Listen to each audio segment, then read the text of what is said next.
Republicans picked U.S. Representative Steve Scalise as their nominee to be the next House Speaker, following last week's historic ouster of Kevin McCarthy.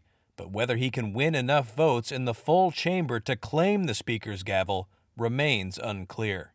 Obviously, we still have work to do. At least 4 Republicans said they would not support Scalise in a floor vote after the number 2 Republican on the House leadership ladder was chosen over House Judiciary Committee Chair Jim Jordan on Wednesday in a secret ballot vote behind closed doors. Lawmakers said Scalise won by just 14 votes. Republicans can afford only a handful of defections as they control the House by a narrow majority, with just 9 more seats than Democrats, who are not expected to vote for any Republican candidate. We need to get back to work.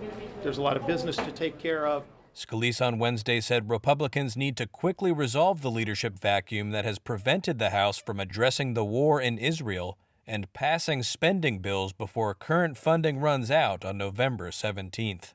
We need to make sure we're sending a message to people all throughout the world that the House is open and doing the people's business, making sure that we're unequivocally standing in our first resolution that we pass under Speaker Steve Scalise will be to make it clear that we stand with Israel. The McCall-Meeks resolution will be our first order of business.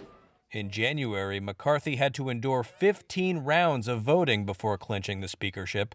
It remains to be seen if Scalise would face a repeat of McCarthy's battle for the role, which played out over 4 days.